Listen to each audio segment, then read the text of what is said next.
ലളിതാംബികയുടെ 1000 പേരുകളിലേക്ക് നമ്മൾ കടക്കുന്നതിന് മുൻപായിട്ട് ധ്യാന ശ്ലോകങ്ങളുണ്ട്.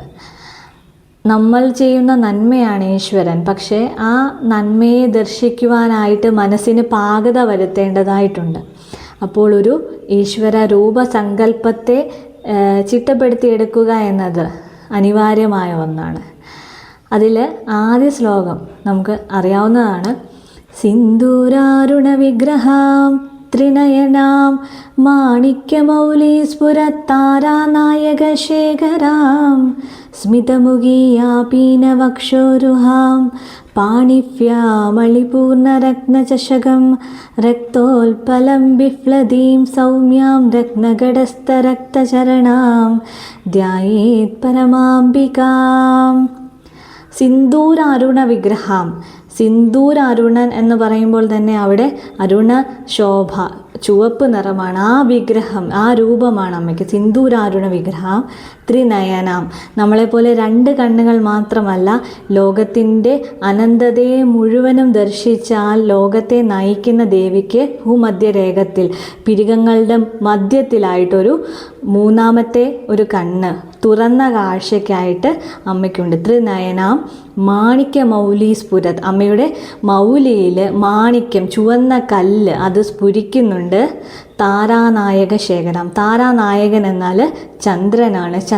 ചന്ദ്രനെ നെറ്റിയിൽ അവിടെ അണിഞ്ഞിട്ടുമുണ്ട്. താരാനായക ശേഖരം. സ്മിതമുഖി. നമ്മുടെ മനസ്സിൽ തെളിയുന്ന അമ്മയുടെ മുഖം അതെപ്പോഴും പുഞ്ചിരിക്കുന്ന സ്മിതമുഖിയാണ് അമ്മ. സ്മിതമുഖി. ആപീനവക്ഷോരുഹാം. മൂലകങ്ങളെ പൂനിലാപാലൂട്ടും മാതൃസ്വരൂപിണി എന്ന് കവി പറയുന്നുണ്ട് അല്ലേ. ഈ 3 ലോകങ്ങളെയും ഈ മുഴുവൻ പ്രപഞ്ചത്തെയും പാലൂട്ടുന്ന അമ്മയുടെ സ്ഥാനങ്ങൾ അത്രത്തോളം വലുതാണ്. ആപീനവക്ഷോരുഹാം പാണിഭ്യം. പാണികളിൽ, കൈകളിൽ. പാണിഭ്യം അള്ളിപൂർണ്ണ രത്നചഷകം. എങ്ങനെയാണ്? കൈകളിൽ രത്നങ്ങൾ കൊണ്ടുള്ള ഒരു പാത്രം, ചഷകമുണ്ട്. അതിൽ അള്ളികൾ, വണ്ടുകൾ അതിൻ്റെ ആകർഷതയിൽ ചുറ്റി നടക്കുന്നുണ്ട്. അളിപൂർണ്ണ രത്നചഷകം. രക്തോൽപലം ബിഫ്ലദീം. രക്തോൽപലം, രക്തനിറത്തിലുള്ള ഉൽപ്പലം എന്ന് വെച്ചാൽ താമര, ചുവന്ന താമര. രക്തോൽപലം ബിഫ്ലദീം. അത് കൈകളിൽ അണിയുന്നുണ്ട്. രക്തോൽപലം ബിഫ്ലദീം. സൗമ്യം. അമ്മ ദേവി സൗമ്യ സ്വരൂപിണിയാണ്. സൗമ്യം രത്നഘടസ്ഥ രക്തചരണം. എങ്ങനെയാണ്?